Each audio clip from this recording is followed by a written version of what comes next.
수요 예배에 자리 나오신 여러분 진심으로 다시 한번 환영하고 축복합니다. 오늘은 이제 창세기 마지막 시간이 됩니다.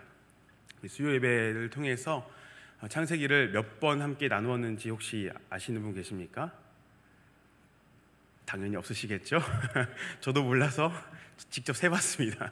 오늘까지 13차례에 걸쳐서 창세기 말씀을 함께 나눠왔는데요.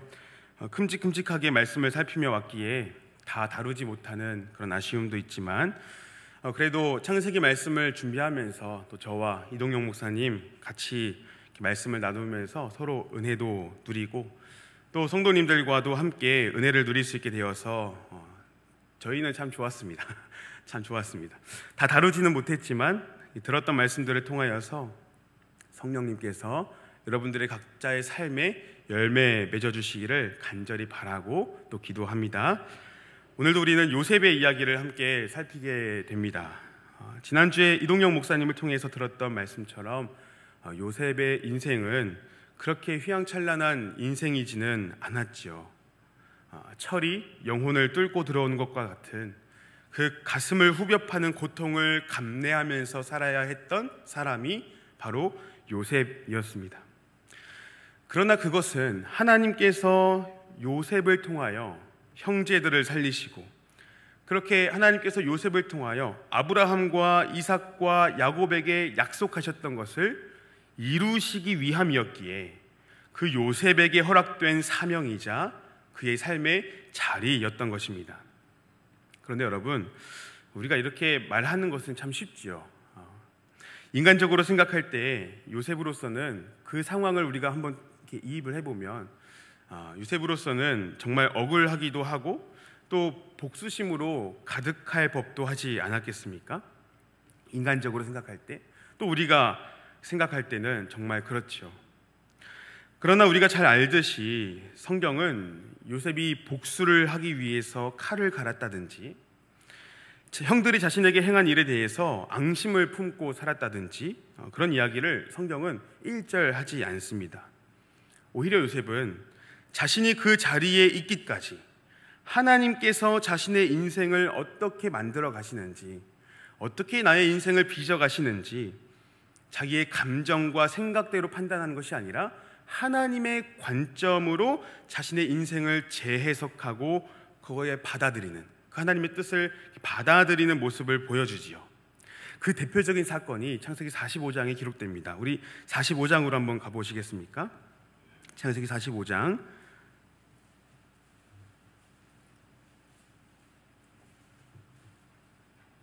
5절 말씀, 우리 한 절만 같이 읽어봅니다.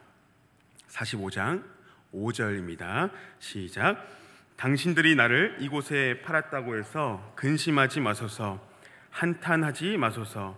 하나님이 생명을 구원하시려고 나를 당신들보다 먼저 보내셨나이다.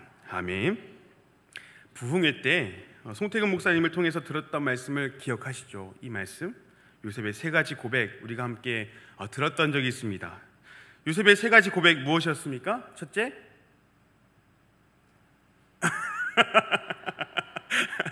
우리 읽었잖아요. 첫째, 하나님이, 그죠? 하나님이 둘째, 생명을 구원하시려고. 세 번째, 나를 당신들보다 먼저 보내셨나이다. 요셉의 세 가지 고백임을 우리가 부흥회를 통해서 함께 들었습니다. 요셉은 형들이 자신을 이곳에 팔았다고 생각하지 않았습니다. 현실 속에 일어난 일은 형들이 자신을 팔았지만 또 그렇게 애굽에서 고생하면서 지금 이 자리까지 왔지만, 그러나 요셉은 현실 너머에 있는 하나님의 일하심을 믿음으로 바라보았던 것이죠. 하나님께서 생명을 구하시기 위해 나를 먼저 이곳에 보내셨다라는 이 고백은 하나님의 주권적인 일하심에 대한 확신과 믿음이 없으면 절대로 고백할 수 없는 것입니다. 7절도 보시면 동일하게 말하죠. 하나님이 큰 구원으로 당신들의 생명을 보존하고 당신들의 후손을 세상에 두시려고 나를 당신들보다 먼저 보내셨나니, 그런즉 나를 이리로 보낸 이는 당신들이 아니요 누구라고요? 하나님. 하나님이시니라. 엄청난 고백입니다. 자신의 생각으로 이 상황을 판단하지 않고 하나님의 관점으로 하나님의 뜻과 계획 속에서 지금 일어나고 있는 이 일을 해석하는 요셉의 아름다운 고백, 아름다운 신앙이지요. 그러나 우리는 이것이 절대로 쉬운 고백이 아님을 잘 압니다. 우리도 이렇게 적용하며 살고 싶지만 절대로 쉽지 않지요. 우리들의 모습을 돌아보면 어떻습니까? 우리는 때때로 잘잘못을 따져가며 그대로 보응하기를 즐겨합니다. 이 즐겨한다라는 표현이 굉장히 비참하지만 우리는 정말로 종종 그러합니다. 누군가의 잘못이 드러났을 때 그 영혼을 안아주고 품어주고 다시 회복될 수 있도록 사랑으로 다가서기보다는 우리는 왜 그랬대? 저 사람 또 그랬대? 하면서 그 잘못을 부풀리고 정죄하는 데 마음이 가지요. 상대의 잘못을 심판하기를 즐겨하고 그 잘못을 드러내야만 내 마음이 시원하고 속이 좀 풀리는 연약한 모습들이 우리들에게 없지 않습니다. 물론 잘못한 것을 무조건 품어줘야 하는 것은 아닙니다. 그러나 우리의 관심과 목적은 우리 성도들의 관심과 목적은 한 사람을 살리는 데 있음을, 한 사람을 다시금 회복시키는 데 있음을 꼭 기억하시기를 바랍니다.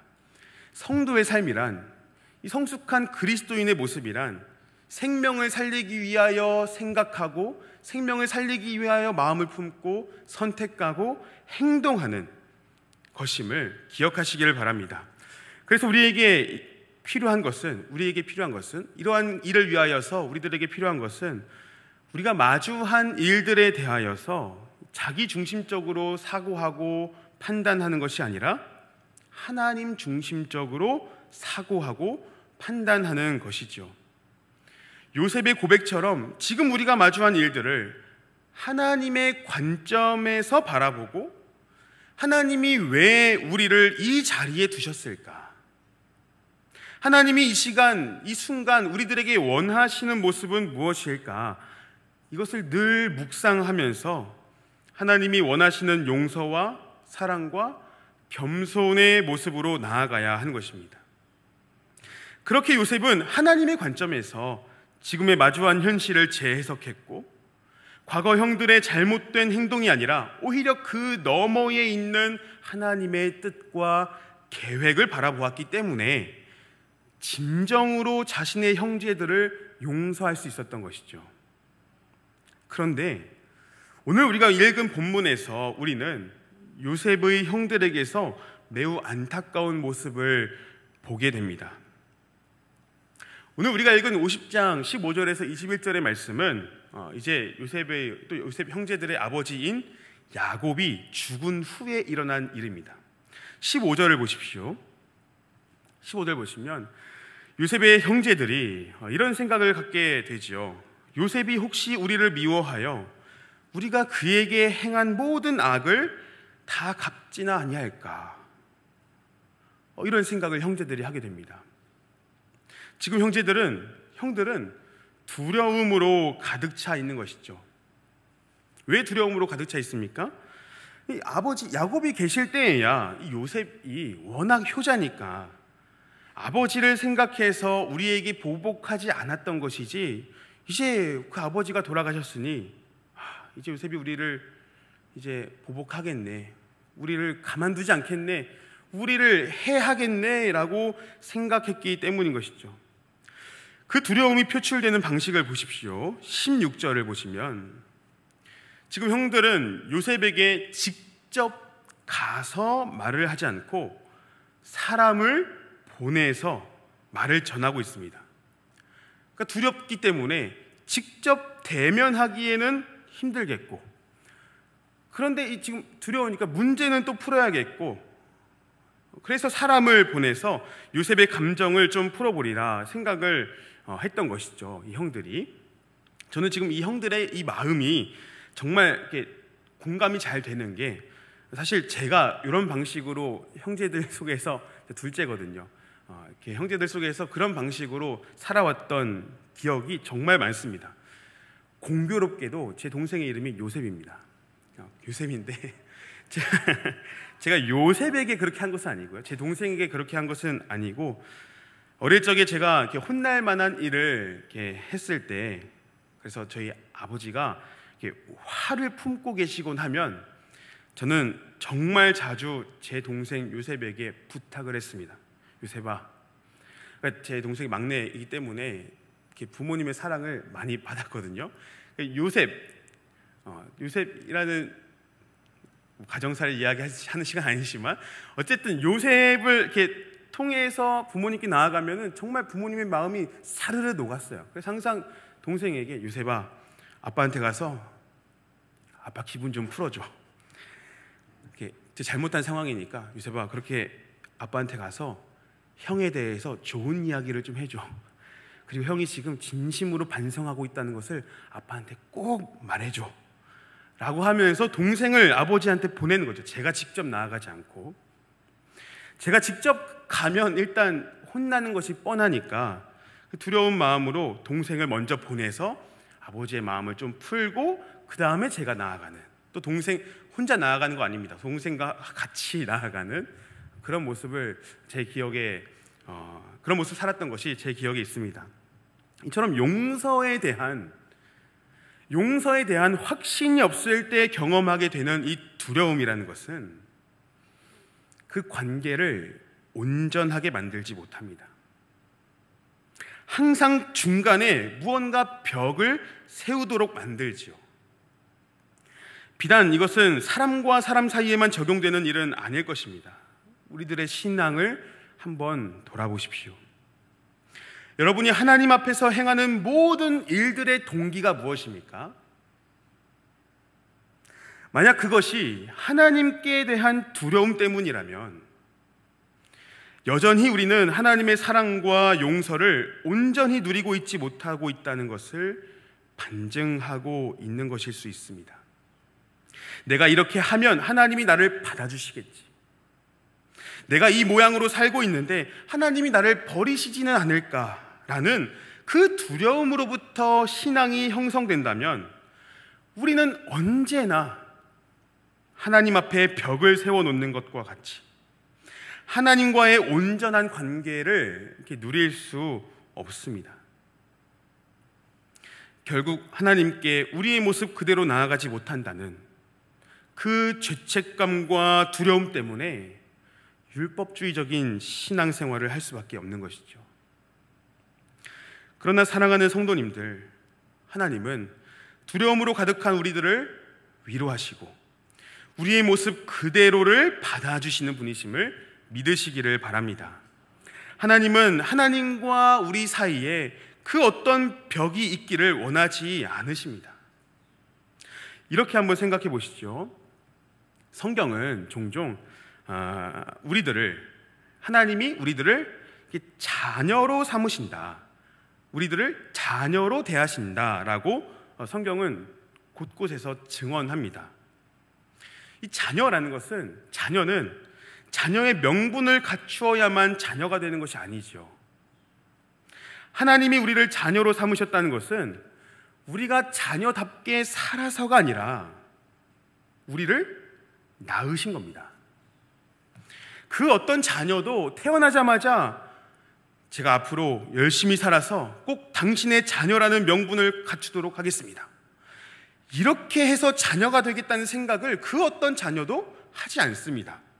자녀들은 낳아진 겁니다. 그 어떤 벽도 없이 부모의 품에 안길 수 있는 것이죠.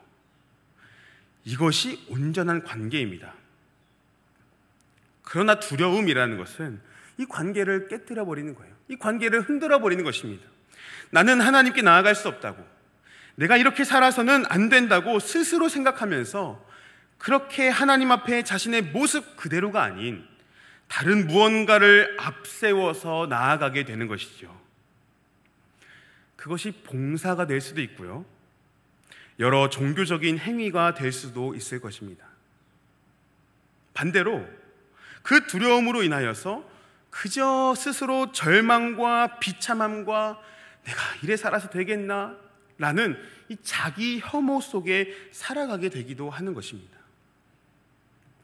예전에 제가 어느 성도님으로부터 이런 이야기를 들은 적이 있어요.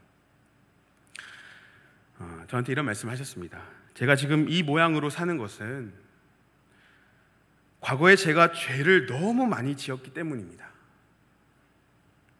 하나님이 저를 벌하셔서 제가 이 모양으로 사는 거예요. 이런 이야기를 들은 적이 있습니다. 그때 제가 너무 속이 상해서 정말 마음이 아파서 정말 순간 기도하면서 진심으로 위로의 말씀을 드렸습니다. 아니에요, 성도님. 아닙니다. 하나님은 성도님을 사랑하세요. 과거의 죄를 짐으로 갖지 마세요. 지금 하나님이 주시는 사랑을 누리시면 좋겠어요. 마음의 짐을 좀 내려놓으세요. 과거의 성도님이 잘못했기 때문에 하나님이 지금 벌하시는 게 아닙니다. 과거에 매이지 마세요. 이런 말씀을 드렸던 기억이 있습니다. 여러분, 하나님은 우리의 어떠함을 따라 대하시는 분이 아니시라 우리의 모습 그대로를 받아주시는, 우리를 자녀 삼아주시는 사랑과 긍휼의 하나님이심을 믿으시기를 소망합니다. 그러니 과거의 잘못을 너무 깊이 묵상하는 것은 사실 하나님이 원하시는 모습은 아니지요. 죄 짐을 내려놓고 우리를 사랑으로 받아주시며 용서해 주신 주님께 감사와 기쁨으로 담대히 나아가게 되기를 간절히 바랍니다. 다시 형들의 모습을 보십시오. 형들은 요셉이 자신을 해할 것이라는 그 두려움 때문에 요셉에게 직접 나아가지 못하고 벽을 세우는 것이죠. 그죠? 사람을 보내어서 말을 전하고 있습니다. 그 전하는 내용도 참으로 비참하지요. 17절 말씀 보시면 17절 말씀 같이 한번 읽어보겠습니다. 50장 17절 시작. 너희는 이같이 요셉에게 이르라. 내 형들이 내게 악을 행하였을지라도 이제 바라건대 그들의 허물과 죄를 용서하라 하셨나니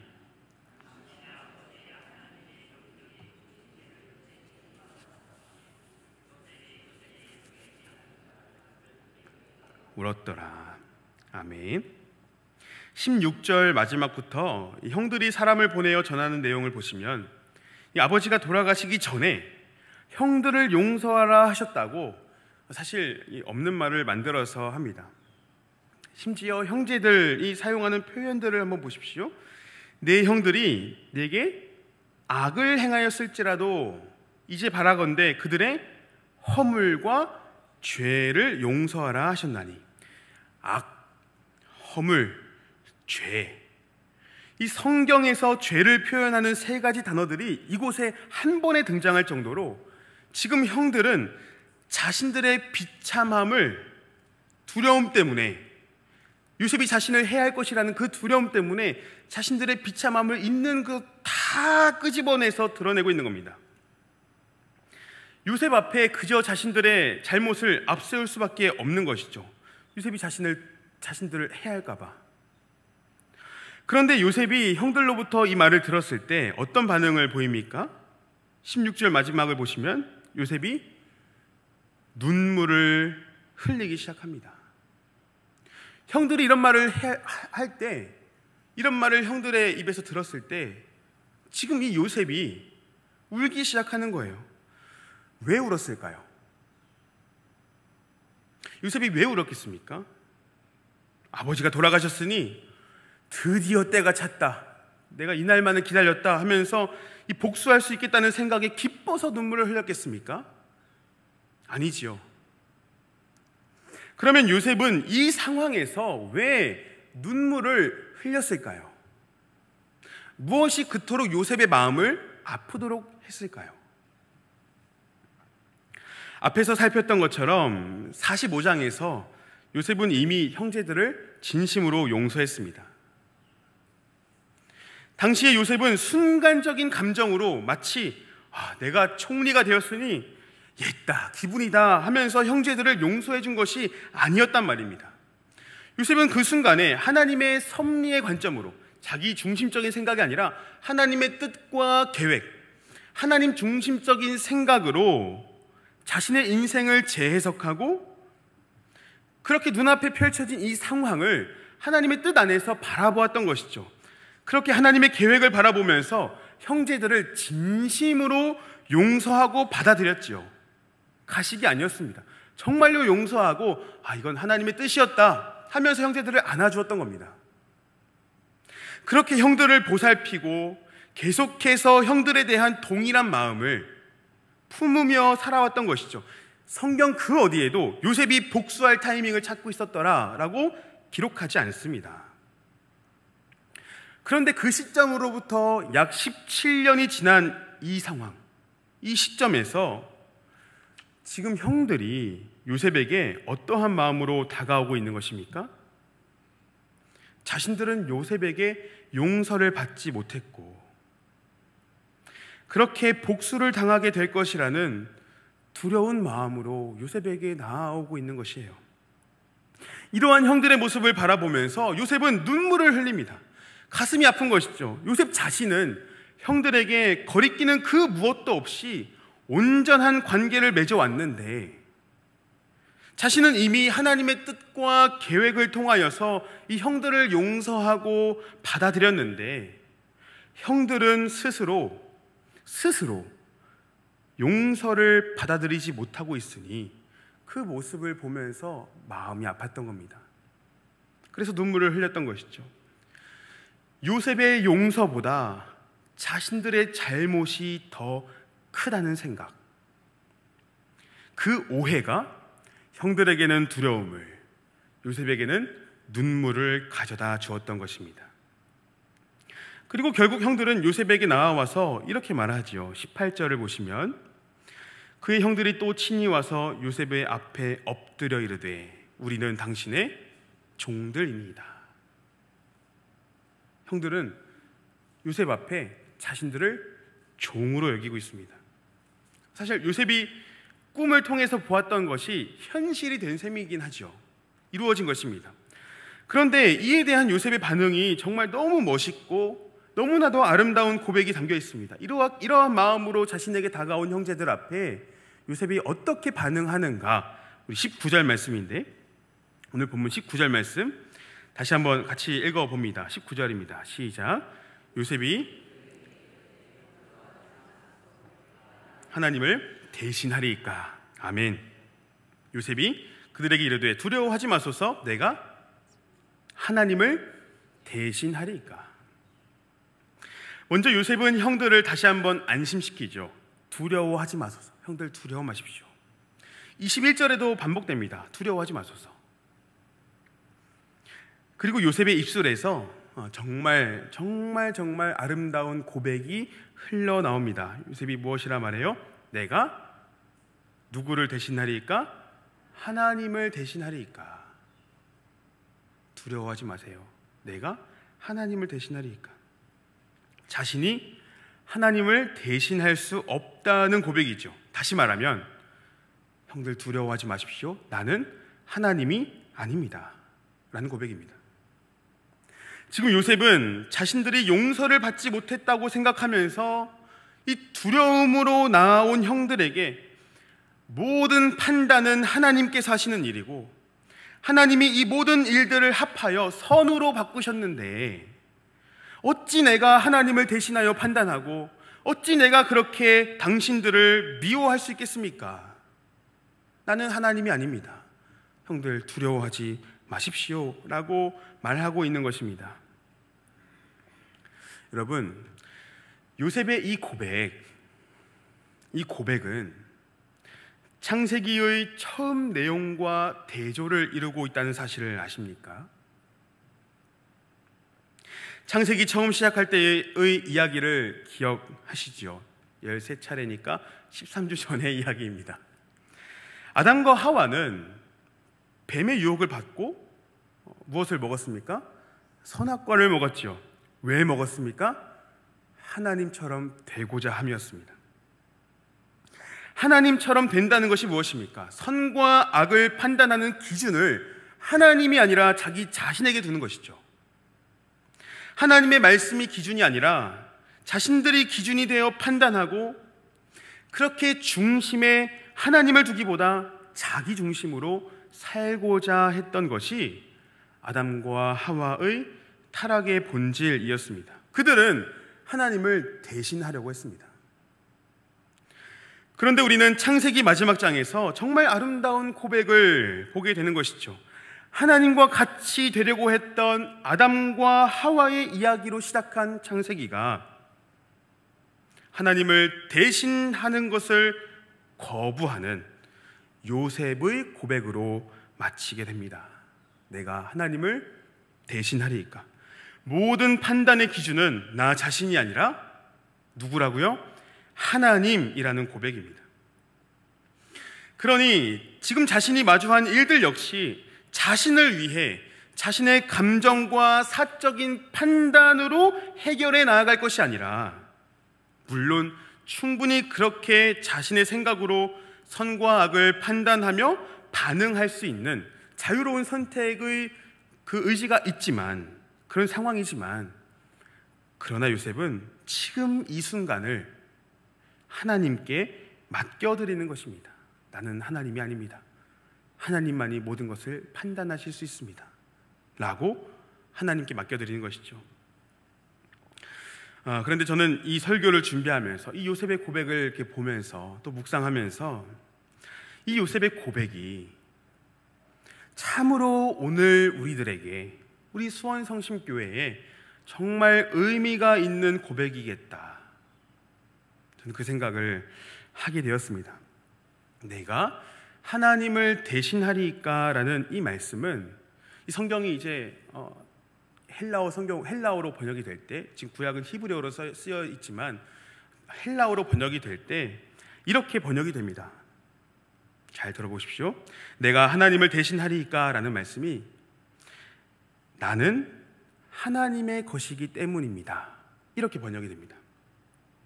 요셉이 말하는 거죠. 형들, 두려워하지 마십시오. 저는 하나님의 것이기 때문입니다. 뭔가 오버랩 되는 것 있지 않으십니까? 지난 주일에 우리가 들었던 말씀을 기억하시죠? 고린도전서 강해를 통해서 우리는 아무것도 판단하지 말아야 함을 들었습니다. 왜죠? 판단하는 것은 주인이 하는 것이기 때문이죠. 나 자신을 향한 판단도, 저 사람을 향한 판단도 오직 주인 되시는 하나님이 하시는 일이기에, 우리가 누군가를 향해 판단하고 정죄하는 것은 하나님이 하시는 일을 우리가 대신하게 되는 선을 넘는 일이라는 말씀을 들었습니다. 우리는 그 누구를 판단해서도 정죄해서도 안 되는 것이죠. 왜 그렇습니까? 너희는 그리스도의 것이요 그리스도는 하나님의 것이니라. 우리를 판단하실 이는 오직 하나님이시고 우리는 하나님께 속한 자들, 하나님의 것이기 때문입니다. 지금 요셉은 그렇게 고백하고 있는 것입니다. 나는 하나님이 아닙니다. 나는 하나님을 대신할 수 없습니다. 나는 하나님의 것입니다. 그러니 나와 당신들을 판단하는 것은 내가 아니라 하나님이시고, 하나님은 이 모든 일들을 선으로 바꾸사 많은 백성의 생명을 구원하게 하셨습니다. 그러니 형들은 두려워할 이유가 없습니다. 정말 멋진 고백이지 않습니까? 이 고백이 오늘 저와 성도님들의 고백이 되기를 간절히 바랍니다.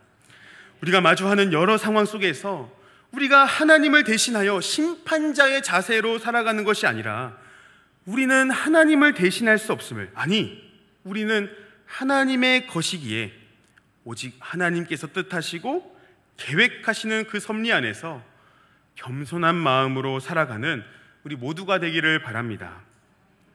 우리의 생각과 감정대로 반응하고 행동하는 것이 아니라 하나님의 뜻을 먼저 구하는 우리 모든 성도님들 되기를 간절히 원합니다. 물론 쉽지 않겠죠. 정말 어렵습니다. 저도 어렵고 우리 모든 성도님들도 또 마주하는 상황들 속에서 하나님의 뜻대로 해석하고 판단하는 것이 참으로 어렵습니다.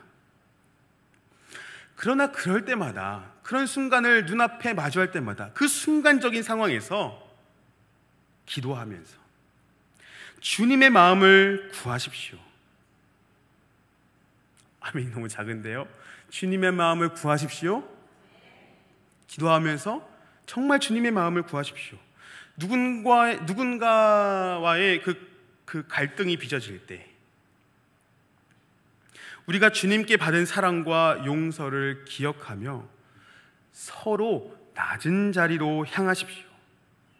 하나님처럼 되어서 나의 생각과 경험과 기준을 가지고 판단하지 마시고 겸손히 주님의 뜻을 구하시기를 바랍니다. 그렇게 하나님께서 이 요셉이라는 인생을 통해 일하셨던 것처럼 그렇게 살아가는 우리들의 인생, 저와 여러분들의 이 삶을 통하여 일하시는 그 하나님의 아름다운 그 계획과 섭리와 그 손길을 발견하게 되는 모든 성도님들 되시기를 간절히 소망합니다. 이제 말씀을 정리합니다. 오늘 말씀을 통해서 저는 우리 성도님들이 이 두 가지를 꼭 기억하시면 좋겠습니다. 먼저는 하나님께서 그리스도 안에서 저와 여러분을 용서해 주셨다는 것, 그렇게 우리를 받아주셨음을 확신하시기를 바랍니다. 과거의 잘못에 매여서 두려움으로 살아가지 마십시오. 두려움 때문에 하나님 앞에 형식적으로 나아가지 않게 되기를 바랍니다. 요셉이 그러한 형제들을 바라보면서 눈물을 흘렸던 것처럼 만일 우리가 여전히 하나님 앞에서 용서를 확신하지 못하고 그렇게 과거의 죄와 잘못에 매여 살아간다면 하나님께서는 그러한 우리들을 보시면서 정말 안타까워하실 것입니다. 그러니 두려워하지 말라 말씀하시는 하나님 앞에 우리의 지난 과거의 문제들, 그 죄의 짐을 온전히 내려놓고 감사와 기쁨으로 담대히 나아가는 저와 여러분 되기를 소망합니다. 둘째로, 하나님을 대신하려는 유혹에서 벗어나서 우리가 하나님의 것이라는 정체성을 붙드시면 좋겠습니다. 누군가를 판단하려는 마음, 정죄하고 꺾어버리려 하는 마음은, 그러한 마음이 우리 안에서 일어난다는 것은 어쩌면 하나님을 대신하려는 우리의 죄악된 본성일지도 모릅니다. 그러나 요셉이 말했던 것처럼 또 우리가 계속해서 들어오는 말씀들처럼 우리는 하나님의 것임을 기억하며 우리가 받은 그 용서를 흘려보내는 성도님들 되시기를 간절히 소망합니다. 상대로부터 두려워하는 마음을 내려놓게 하고 그러한 상대를 안아주고 품어주고 그렇게 사랑으로 함께 신앙의 길을 걸어가는 우리 모두가 되어야 합니다. 그렇게 모든 것을 합하여 선으로 바꾸어 가시는 하나님의 일하심을 정말 우리 수원성심교회 모든 성도님들 한 사람 한 사람 모두가 다 함께 믿음으로 바라보면서 우리가 발을 딛고 살아가는 그 삶의 자리가 가정과 직장과 교회를 통하여서 그 자리를 통하여서 하나님의 나라, 용서와 화해와 사랑을 통해서 확장되는 그 하나님의 나라를 누리며 살아가는 모든 성도님들 되시기를 주님의 이름으로 축복합니다. 말씀 기억하시면서 함께 찬송가 370장 주 안에 있는 나에게 함께 찬송하겠습니다.